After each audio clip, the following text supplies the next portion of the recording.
Okay, तो आज हम स्टार्ट कर रहे हैं फेमिनिस्ट मूवमेंट से। तो अगर हम बात करें हिस्ट्री ऑफ फेमिनिस्ट मूवमेंट की, इससे पहले हमने अपनी थ्योरीज कवर करी थी। साइको एनालिटिक फेमिनिज्म थ्योरी तक हमने कवर कर लिया था। फिर हमारा जो चैप्टर नंबर 4 है वो स्टार्ट होता है फेमिनिस्ट मूवमेंट से। ठीक है, यहाँ से हमारा चैप्टर 4 स्टार्ट हो रहा है और यहाँ से 3 वेव्स ऑफ फेमिनिज्म स्टार्ट हो रही हैं। ठीक है, अगर मैं हिस्ट्री की बात करूं तो डिफरेंट ऑर्गेनाइजेशंस के अंदर ये एफर्ट्स आई हैं और इनको 3 फेजेस के अंदर डिवाइड किया गया है। हिस्ट्री में क्या हुआ था कि फीमेल के जो मसले थे, यानी कि वेस्ट के अंदर फीमेल के जो राइट्स थे उसके ऊपर बात होने लगी और उसके ऊपर ये कहा जाने लगा कि फीमेल के जो राइट्स हैं वो बहुत ज्यादा वॉयलेट होते हैं। तो उनको 3 कैटेगरीज में डिवाइड किया, जिन्हें हम 3 वेव्स ऑफ फेमिनिज्म कहते हैं। ठीक है, पहले हमारे पास फर्स्ट वेव आई थी, फिर हमारे पास सेकेंड वेव आई थी और फिर हमारे पास थर्ड वेव आई थी। ठीक है, तो हमारे पास ये 3 वेव्स आई हैं, जिन तीनों के अंदर जो है वो हमारे पास बात हुई है। फेमिनिज्म की बात हुई है, यानी वुमेन सपोर्ट की बात हुई है, वुमेन के राइट्स की बात हुई है। ठीक है, सबसे पहले ये जो थ्योरीज थी वो वेस्ट के अंदर से निकली थी।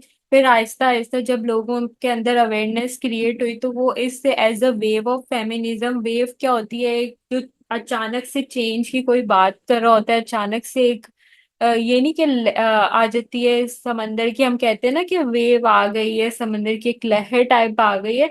तो वो एक चेंज की वेव आ जाती है हमारी सोसाइटी के अंदर और हमारी सोसाइटी भी उसको फॉलो करना शुरू कर देती है। तो इसको हम इसीलिए वेव्स ऑफ फेमिनिज्म कहते हैं। ठीक है, हमारे पास 3 वेव्स हैं।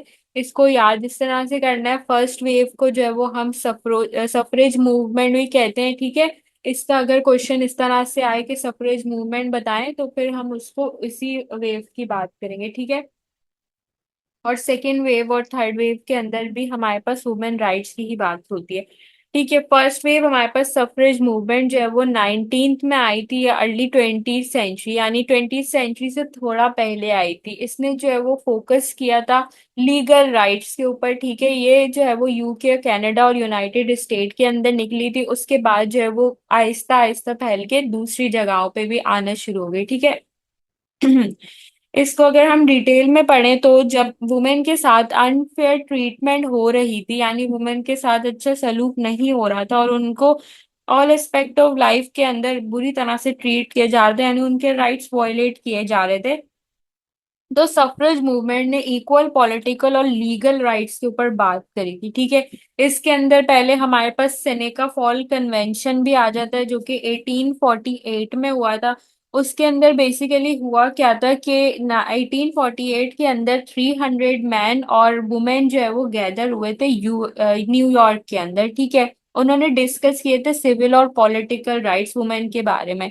फिर उन्होंने एक डॉक्यूमेंट जो है वो फॉर्म किया जो कि डिक्लेरेशन ऑफ सेंटिमेंट है, जिसके अंदर जो है वो रेजोल्यूशन की बात करी थी कि हमारे पास जो है वो ट्रीटमेंट ऑफ वुमेन अच्छे से होना चाहिए। इसके अंदर इन्होंने राइट टू वोट भी ऐड करा था कि हमारे जो वुमेन की जो ट्रीटमेंट है उसके अंदर वोटिंग का वुमेन के पास राइट नहीं है। इसका मतलब ये हो गया कि वुमेन का जो डिसीजन है वो बिल्कुल मैटर नहीं करता है। यानी अगर हमारे पास वुमेन की पब्लिक है, यानी वुमेन, हमारे पास मेल से ज्यादा पॉपुलेशन है वुमेन की, तो उनका जो वोट है वो बिल्कुल मैटर ही ना करे, ऐसा कैसे हो सकता है? यानी इलेक्शन के अंदर उनको कंसिडर ही नहीं किया जा रहा, उनका वोट ही नहीं माना जा रहा, तो इस तरह से कैसे हो सकता है? फिर हमारे पास फर्स्ट वेव के अंदर ये बात हुई थी कि राइट टू वोट होना चाहिए वुमेन के पास इलेक्शन के अंदर। ठीक है, इस मूवमेंट ने हमेशा राइट टू वोट पे ही फोकस किया और इस मूवमेंट के बाद वुमेन के पास राइट्स आना शुरू हो गए थे, वुमेन जो है वो वोट देना शुरू हो गई थी। वुमेन जो है वो वोट देना शुरू हो गई थी और चेंज इस तरह से आया था कि पहले हमारे पास दूसरी कंट्रीज के अंदर चेंज आया, फिर हमारे पास आहिस्ता आहिस्ता चेंज जो है वो आगे बढ़ता गया। ठीक है, इसके अंदर अगर मेजर ऑर्गेनाइजेशन की अगर मैं बात करूं तो सबसे पहले इसके अंदर organisation American women suffrage association है, जिसके अंदर वुमेन राइट्स की बात हुई थी 1870s के अंदर। इन्होंने एक राइवलरी क्रिएट करी थी जिन्होंने वुमेन राइट्स के ऊपर बहुत ज्यादा आवाज उठाई थी। सेकेंड ऑर्गेनाइजेशन की अगर मैं बात करूं तो वो है नेशनल वुमेन सफरेज एसोसिएशन। ठीक है, इसको नासा भी बोलते हैं, NWSA वाला, ठीक है, NASA वाला नहीं। ये ऑर्गेनाइजेशन जो है वो एलिजाबेथ ने फॉर्म करी थी, ठीक है। उसके अंदर भी 1880s के अंदर जब इसने निकाली थी तो इसने वुमेन राइट्स के ऊपर या राइट टू वोट के अंदर बात करी थी, ठीक है। थर्ड ऑर्गेनाइजेशन हमारे पास जो है वो national American women suffrage association है, जो कि 1819 के अंदर आई थी। और इसने जो है वो इसने भी राइट टू वोट पे बात करी थी, ठीक है, वुमेन के राइट्स होने चाहिए। और इस तरह से फिर हमारे पास 19 अमेंडमेंट पास हो गई थी 1920 के अंदर, जिसके अंदर फर्स्ट वेव को जो है वो कंसिडर किया गया। और उन्होंने कहा कि 19 अमेंडमेंट पास होने के बाद उन्होंने कहा कि ये वाजिद खान कौन है, लाइक मेरी क्लास में? ठीक है, तो उन्होंने कहा कि आप जो है वो वोट दे सकते हैं, यानी अमेंडमेंट पास हो चुकी थी उस वक्त तक।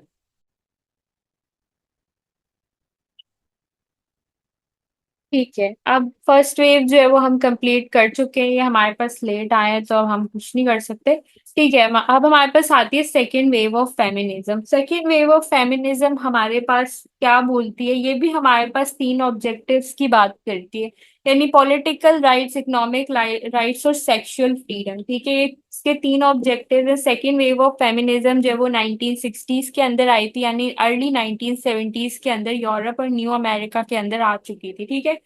और इसके अंदर थ्री ऑब्जेक्टिव्स की बात हुई थी, यानी कि पॉलिटिकल राइट्स, सेक्सुअल फ्रीडम और इकोनॉमिक राइट्स।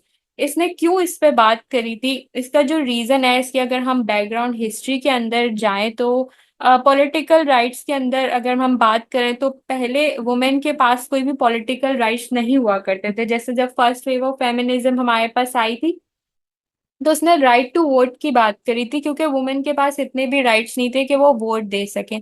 फिर उसके बाद सेकंड वेव के अंदर वो पॉलिटिकल राइट्स की बात करने लगे कि भाई वुमेन के पास जो है वो पॉलिटिकल राइट्स भी होने चाहिए, और वो चाहने लगे कि वो भी अमेंडमेंट के अंदर ऐड हो जाए। जैसे मैंने आपको बताया, फर्स्ट वेव जो है वो अमेंडमेंट के अंदर पास हो गई थी। फिर उसके अंदर उसके बाद जो है वो उनके अंदर कॉन्फिडेंस आया कि हाँ भाई हमारी बात मानी जा रही है, तो हम लोग दूसरी राइट्स की भी बात कर सकते हैं।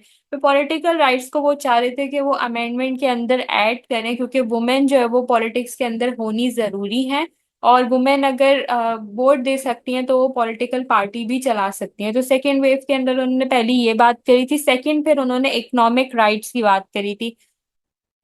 इकोनॉमिक राइट्स उन्होंने वर्क फोर्स से शुरू करी थी, क्योंकि बाहर ममालिक में तो इस तरह का कोई सीन नहीं था कि यार वुमेन बाहर जाके जॉब नहीं कर सकती, इस तरह की कोई सिचुएशन बाहर कंट्रीज में नहीं थी, बट पाकिस्तान के अंदर थी। तो सेकेंड वेव के अंदर उन्होंने जब इकोनॉमिक फ्रीडम की बात करी तो उसके अंदर उन्होंने ये चीज कंसिडर करी कि जो वेव है हमारे पास, वेजेस हैं, सॉरी, तो हम हमें जो है वो इक्वल पे नहीं मिल रही, यानी एक ही तरीके का काम मेल से करवाया जाता है, एक ही तरीके का काम फीमेल से करवाया जाता है। बट जब सैलरी की बात आती है तो दोनों की सैलरी में फर्क होता है, यानी फीमेल की सैलरी ज्यादा होती है और मेल की सैलरी कम होती है। और अगर हम बात करें जॉब कोटा की, तो जब हमारे पास कोटा सिस्टम जॉब का आता है तो CSS के अंदर भी कोटा सिस्टम है, ठीक है। तो हमारे पास अभी भी किसी जॉब की अगर हम बात करें तो उसके अंदर वुमेन कोटा जो है वो बहुत मिनिमम सा होता है, ठीक है। पहले भी हमारे पास वुमेन कोटा या तो बहुत मिनिमम होता था या फिर होता ही नहीं था, ठीक है। तो सेकेंड वेव ने जो है वो इस चीज के ऊपर बात करी थी। थर्ड हमारे पास बात हुई थी सेक्सुअल फ्रीडम के ऊपर, ठीक है, क्योंकि वुमेन जो है वो पॉलिटिकली और लीगली जो है वो उनके ऊपर बात की गई कि भाई इनको पॉलिटिकल राइट्स देने चाहिए, इनको लीगल राइट्स देने चाहिए। लेकिन जब वो बाहर जाने लगी उनके साथ डोमेस्टिक वायलेंस होना शुरू हो गई, यानी कि हेरासमेंट होना शुरू हो गई।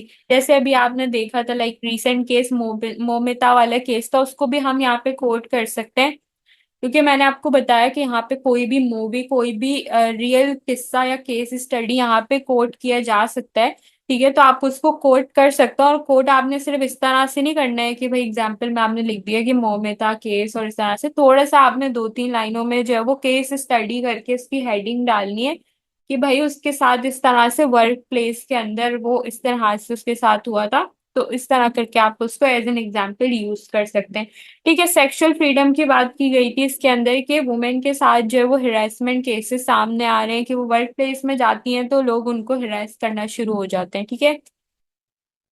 अब हमारे पास आती है लास्ट वेव जो कि है थर्ड वेव ऑफ फेमिनिज्म। ठीक है, अगर मैं इसकी बैकग्राउंड की बात करूं तो थर्ड वेव ऑफ फेमिनिज्म भी सेकेंड वेव के बाद निकली थी। ठीक है, वैसे मैंने आपको बताया कि हमारे पास वुमेन स्टडी पहले से थी। ठीक है, जेंडर स्टडीज हमारे पास कब आई थी? थर्ड वेव ऑफ फेमिनिज्म के बाद आई थी। थर्ड वेव ऑफ फेमिनिज्म ने ना सिर्फ वुमेन के ऊपर बात करी, बट इसने जो है ना ओवरऑल चेंजेस के ऊपर बात करी कि ग्लोबल में कैसे चेंज हो सकती है, यानी ग्लोबलाइजेशन के ऊपर इसने बात करी कि यार कितनी सारी चीजें हैं हमारे लाइक हमारी सोसाइटी के अंदर, नेशंस हैं, कलर्स हैं, रेसेस हैं, फील्ड्स हैं, मतलब ये कितनी सारी चीजें हैं।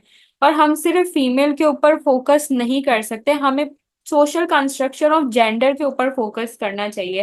यानी कि हमें हर चीज को कंसिडर करना चाहिए, हर चीज पे फोकस करना चाहिए, ये नहीं कि हम सिर्फ एक ही इंसान के राइट्स पे बात किए जा रहे हैं। तो थर्ड वेव ऑफ फेमिनिज्म ने सबसे पहले तो ये बात करी, उसके बाद इसने जो है वो अपने ऑब्जेक्टिव्स निकाले, जिसके अंदर पहला ऑब्जेक्टिव इसका वही था सेकंड वेव ऑफ फेमिनिज्म का, कि वुमेन्स की पार्टिसिपेशन होनी चाहिए पॉलिटिक्स के अंदर। ठीक है, सेकंड इसका ऑब्जेक्टिव था कि वुमेन इंटरेस्ट और वुमेन्स इश्यूज को प्रोमोट करना चाहिए। ठीक है, इसने वुमेन के इश्यूज और सबके बारे में बात करी थी, और उसने कहा था कि वुमेन जो है वो डिफरेंट कलर्स और नेशनैलिटीज से बिलोंग करती हैं, तो उनको इस तरह से ट्रीट ना किया जाए, या किसी भी जेंडर को इस तरह से ट्रीट ना किया जाए कि वो कहीं और से बिलोंग करता है या फिर उसका जेंडर कोई और है। ठीक है, जैसे मैंने आपको बताया था डिफरेंसेस के अंदर हमने देखा था कि हमारे पास एक डिफरेंस था, मैंने यहाँ पे लिखा हुआ नहीं है लेकिन हमारे पास एक डिफरेंस था, जिसके अंदर मैंने बताया था आपको कि जेंडर स्टडीज जो है वो हमारे पास थर्ड वेव ऑफ फेमिनिज्म के बाद निकली थी। ठीक है,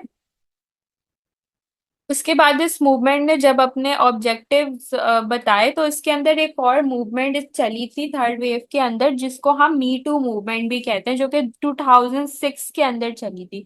उसके मी टू मूवमेंट के अंदर क्या हुआ था कि सोशल मीडिया के अंदर एक काइंड ऑफ हैशटैग यूज होना शुरू हो गया था, कि जो वुमेन थी वो मतलब हरासमेंट का शिकार होना शुरू हो गई थी और उनके राइट्स वायलेट होना शुरू हो गए थे। तो वो एक काइंड ऑफ वो बन गई थी सोशल मीडिया के अंदर, के लोग सब यूज करना शुरू हो गए थे उसको, कि भाई मी टू मतलब मेरे साथ भी ऐसा होता है।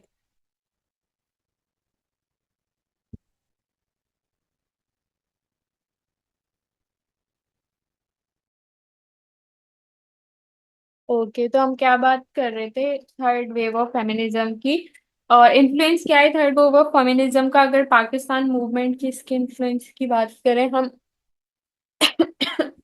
तो उसके अंदर जो है वो ऑल पाकिस्तान वुमेन एसोसिएशन के अंदर इसने काम किया था, यानी ऑल पाकिस्तान वुमेन एसोसिएशन के अंदर इस पे बात की गई थी। राना लियाकत अली ने जो है वो इस चीज को कंसिडर किया था और सोशल इकोनॉमिक वेलफेयर खोली थी वुमेन के लिए। ठीक है, और इसके अलावा किन ऑर्गेनाइजेशंस ने इसके ऊपर काम किया था? वुमेन एक्शन फोरम ने काम किया था, जो कि फॉर्म हुआ था 1981 में इस वेव के बाद, जियाउल हक का जो एरा था उसके अंदर। ठीक है, उसके अंदर भी वुमेन के ऊपर इस तरह की बातें हुई थी कि भाई उनके राइट्स वायलेट हो रहे हैं तो उनको कंसिडर किया जाए। एक और मूवमेंट हमारे पास चली थी जो कि बहुत फेमस थी, जिसका नाम है दुपट्टा जलाओ मूवमेंट।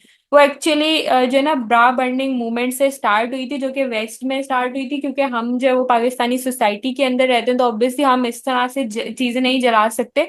तो हमने उस चीज को रिप्लेस करके दुपट्टा जलाओ मूवमेंट को निकाला, और फिर वो मूवमेंट स्टार्ट करी कि हमारे जो लीगल राइट्स हैं वो वॉयलेट मतलब हो रहे हैं, तो उसको कंसिडर किया जाए।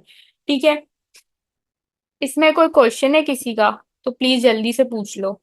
इसके इन्फ्लुएंस की बात करते हैं। ठीक है, इन्फ्लुएंस क्या हुआ था थर्ड वेव ऑफ मूवमेंट के बाद? अगर हमारे पास क्वेश्चन इस तरह के करके आ जाता है कि भाई हमारा थर्ड वेव ऑफ फेमिनिज्म में क्या क्या चेंजेस आई थी, मतलब थर्ड वेव ऑफ फेमिनिज्म के बाद क्या डेवलपमेंट हुई थी या उसके बाद क्या चीज हुई थी। ठीक है, थर्ड वेव ऑफ फेमिनिज्म के बाद ministry of women's development form हुई थी 2005 में, जो कि हुआ था मुशर्रफ प्रेसिडेंसी के अंदर। ठीक है, उसके अंदर जो है वो वुमेन पॉलिसीज जो है वो उनको इम्प्रूव किया गया था, यानी कि वुमेन के राइट्स की कंडीशंस को इम्प्रूव किया गया था।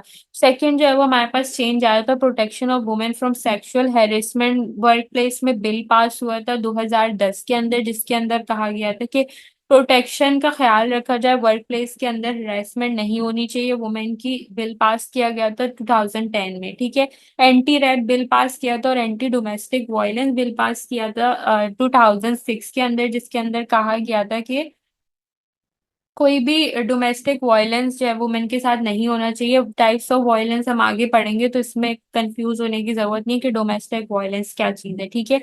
Impact of me too movement जब हमारे पास पाकिस्तान के अंदर आई थी, जैसे उन्होंने वो वाली मूवमेंट देख के ये वाली मूवमेंट निकालना शुरू कर दी थी, जैसे दुपट्टा जलाओ मूवमेंट इन्होंने निकाली थी, वहां से देख के तो उसके बाद हमारे पास केसेस सामने आए कि राइट्स वायलेट हो रहे हैं और सेक्सुअल वायलेंस को खत्म किया जाए, तो उस पे भी काम हुआ था, इस चीज को कंसिडर किया गया था पाकिस्तान के अंदर। और फिर सबसे मेन चीज हमारे पास हुई थी development of gender studies in Pakistan, जैसे थर्ड वेव ऑफ फेमिनिज्म के बाद हमने पढ़ा था कि जेंडर स्टडीज हमारे पास आ गई थी। तो पाकिस्तानी यूनिवर्सिटीज ने जो कि वुमेन स्टडीज पढ़ा रहे थे, उन्होंने फिर जेंडर स्टडीज को शिफ्ट करके जेंडर स्टडीज पढ़ाना शुरू कर दी थी।